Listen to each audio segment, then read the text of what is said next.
Looking at this face, these eyes, and the tattoos all over his body, you can probably guess who he is. That's right, he is Michael, the main actor in the classic American film Prison Break.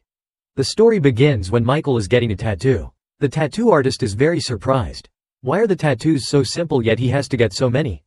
She really likes these tattoos, so she tries to admire them a little longer because if she leaves she won't be able to see such a work of art again in her lifetime. After saying thank you, she hurriedly goes home. Michael tears down the newspapers on the wall which contain news about his brother and other people he doesn't know. Next he takes some hard drives and goes out to the hallway to throw them into the lake. It seems like he is hiding something and doesn't want anyone to find out. The next day Michael goes to the bank. Without much conversation he points a gun directly at the employee there and demands that she open the safe. She tells him that he has already taken $100,000 so the police will arrive soon. Feeling impatient, Michael fires his gun to force her to open the safe. Just after he says this, a police helicopter arrives outside. Therefore Michael puts down his gun and surrenders obediently, crossing his arms to be handcuffed. At the trial Michael admits to his crime. The judge states that he has never encountered a case like his in all these years. The lawyer argues that her client has some mental issues and wants to end the trial. But Michael insists that he knows exactly what he is doing and doesn't need her to defend him. As a result, Michael is sentenced to 5 years in prison. He requests to be incarcerated in a prison close to his home. The judge, seeing that he is compliant, agrees to this request. The lawyer points out that this is a very strict prison, but the judge reminds her not to interrupt. The outcome of this trial will take effect immediately. This prison is the most secure in the United States, Fox River State Penitentiary. Why does he want to be incarcerated here? On the first day in prison Michael met the prison captain. He noticed that Michael spoke very naturally and showed no fear, which displeased him greatly. He warned Michael to behave and do his work. Michael was placed with another inmate named Sucre. When Michael arrived at the prison he witnessed a fellow inmate being stabbed while others cheered and clapped. His roommate said, "Welcome to the fun prison." This made Michael feel very tense. During free time on the first day Sucre introduced Michael to the various powers within the prison. Michael particularly noticed an old man holding a cat in the distance. Sucre told him that 30 years ago this man had robbed $1 million. Unfortunately he broke his leg while parachuting, which led to his capture. But no one knows where that money is now. It turned out that before entering prison Michael had done some research on this man. It seemed he was very well prepared. Then Sucre introduced him to a person who could help everyone buy anything. But it seemed that Michael wasn't paying attention to Sucre's words. He just wanted to carefully observe the terrain here. Michael noticed the golden column over there and the drain at his feet. Seizing the opportunity he stuffed some newspaper into the drain and turned to ask Sucre about someone named Lincoln. After hearing Sucre tell him that this person was best left alone because he had killed the vice president's brother and would be executed next month, Michael should avoid him as much as possible. Upon hearing this Michael asked if there was any way to approach him. Sucre replied that the only opportunities to get close were during prayer and work, but the authority to assign those tasks lay with that man. Sucre was very curious as to why Michael wanted to get close to that person so much. Michael said, "Because he is my brother." Sucre was surprised at that. Afterward Michael returned to his cell fiddling with a piece of paper while recalling his previous encounter with his brother. "Michael, you didn't kill that guy," he said. "Swear to me." "I swear, Michael." The next day, taking advantage of free time, Michael sought out the man in charge and said, "I want to work in the prison workshop." He then left behind a paper crane telling John to think it over. "I can help you with a big problem." Upon hearing this, John immediately dismissed Michael and threw the paper crane away.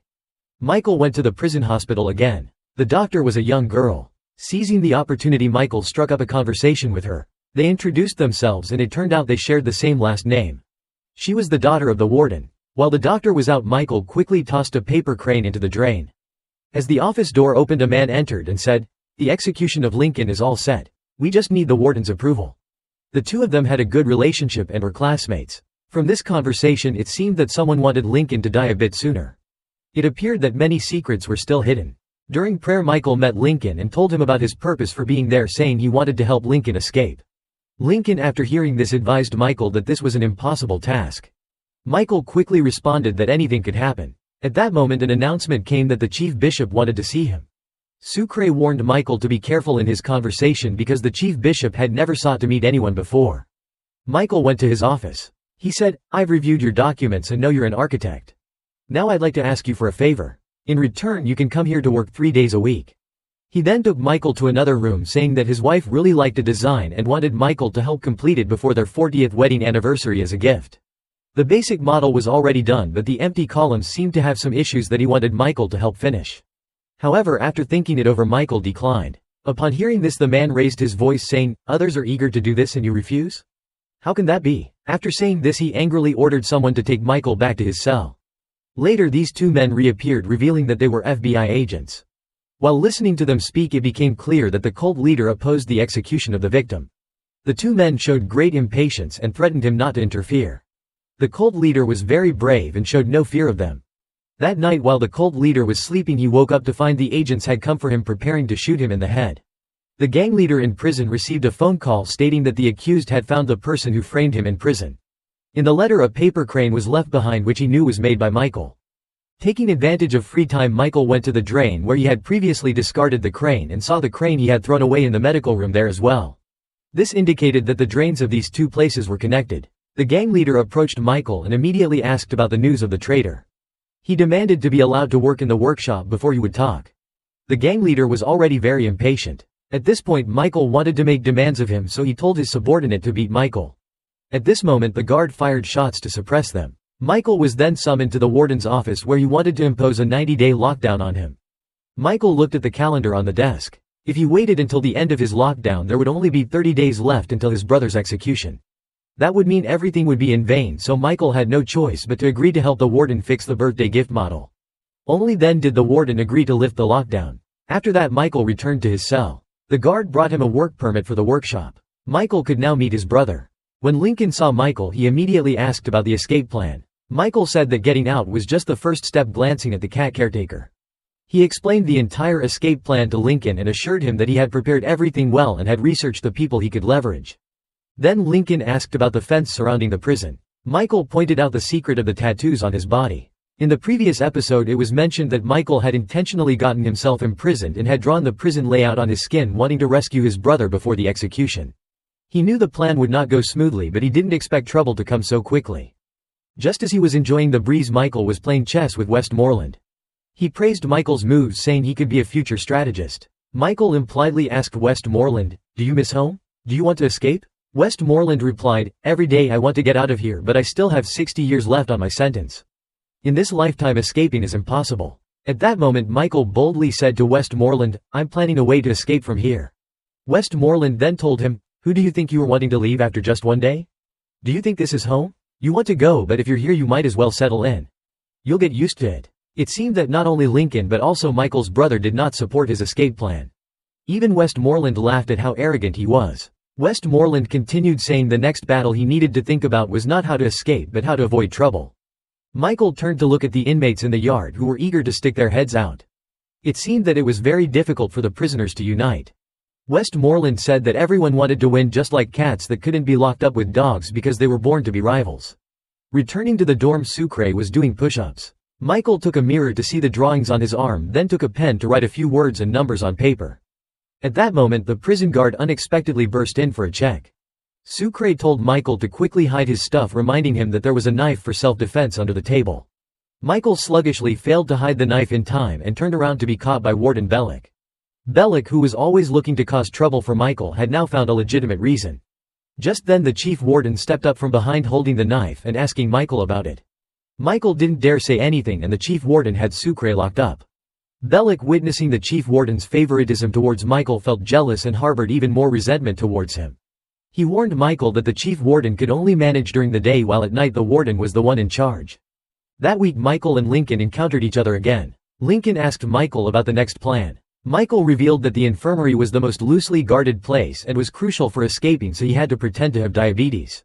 This way he could frequently visit the infirmary to prepare. After hearing this, Lincoln opposed Michael's plan, arguing that it involved many people and was likely to lead to problems. Furthermore, those people were quite cunning and not easy to trust. During this time, Michael often sought out the seat in the stands, using his hands to search for the long screw on the chair. It turned out that before entering prison, Michael had conducted an investigation. He had written a series of numbers on a prison map. 11121147. Michael had to find the screw that matched this pattern. So he casually sat down on the chair and took out a coin. While preparing to turn the screw, a fellow inmate next to him reminded him that he was sitting in the wrong spot. Just as he finished speaking, the rightful occupant of that seat appeared. He was Bagwell, a notorious figure, accompanied by a white guy who was following him. He stepped forward and signaled to Michael that he could continue sitting in his seat and complimented Michael on his handsome appearance. He asked Michael if he was looking for help to avoid getting hurt in this black and white battle. It seemed Bagwell's persuasive skills were not exaggerated. He explained the dangers of escaping while trying to convince Michael. But Michael firmly refused. Bagwell, angry after hearing this, ordered Michael to leave. Not wanting to cause trouble, Michael gave up. There was only half of the screw left to turn before it was done. On the second day, while enjoying the breeze, Michael continued to turn the screw. This time his movements were quicker. But just as he got the screw loose, Bagwell walked over to him. Michael had to hand the screw over to him. Losing this crucial piece put Michael in a difficult situation, so he turned to John. But John wasn't interested in this. He only wanted to know who wanted to harm him. Michael said that going outside was the real reason. John thought he had been tricked, so he angrily walked away. In another situation, the betraying mobster John appeared to pressure him. It turned out that this traitor continuously made things difficult for John, causing discomfort for those on the outside. He used John's daughter as leverage to force him to quickly find an answer. After saying this, he left. At this time, a riot broke out in the prison with inmates preparing weapons for themselves. Michael ignored this and ran to Bagwell's cell to find the screw. Unfortunately, he was caught by Bagwell on his way back. Michael had no choice but to lie, agreeing to join the team and use the screw as a weapon. Indeed, Bagwell wasn't that foolish. He handed Michael a wooden stick. This scene was witnessed by Michael's drug dealer. By the second day, the merchant reported to Michael that he had found the drugs, then instructed a group of people to hold Michael back. He warned Michael that he had chosen the wrong teammates and should not expect to get the drugs. Michael tried to explain, but it was useless. This medicine was the only way for him to disguise having diabetes. Without this medicine, he couldn't enter the infirmary to prepare for the escape plan. Just as he retrieved the screw, he lost the medicine again, putting Michael in a difficult situation once more. It was time for some fresh air again. This period was anything but peaceful. The storm of the prison had finally arrived. The warden released all the inmates and they immediately engaged in a massive brawl. Before Michael could react, he was spotted by Bagwell and his group, who charged at him. Faced with such a situation, Michael could only fight back and reclaim the screw from one of his group members. At this moment, a merchant from the upper level also saw the scene. That member of the group was unwilling to concede defeat and attacked Michael again. At that moment, he was stopped by a black inmate who stabbed him in the chest, causing him to fall into Michael's arms. Bagwell, witnessing this, cried out in anguish, "I won't forgive Michael." Michael felt even more wronged. FBI agents and the warden were on the phone. The woman on the other end was cooking at home and taking care of her child. However, given the context of the call, this woman's identity was not simple. The agent informed her that Lincoln's girlfriend wanted Lincoln to be cleared of any wrongdoing and had been investigating the matter. This woman asked the FBI to handle the situation for her. Because the prisoners were extremely angry over the violent uprising, they decided to lock all the inmates up again. Michael returned from the chaos while Bagwell in another cell continuously mocked him. Michael sharpened the screw into a six-pointed screw that matched the drawing of the screw on his arm. He removed the screw from the bleachers. The confinement time was over and it was time for fresh air again. The merchant found Michael and said he had misunderstood him in the past and proactively offered him tea. Michael went to the infirmary for this trial, where the new equipment provided results in just a few seconds. Michael worried that the effects might not manifest in such a short time. The test results were in. Michael indeed needed regular medical treatment. Everything was going according to plan. Michael was led to the gym by Captain Bellick. John and his subordinates were waiting for Michael there. They restrained Michael and threatened to cut off his leg unless he revealed the name of the traitor. Michael was determined. At that moment, he couldn't say anything because speaking up would lead to certain death. But if he didn't say anything, they would still cut off his leg. With so many people offended in one day, Michael felt overwhelmed and needed to figure out what to do. This ends the second installment. The next one will be even more intense.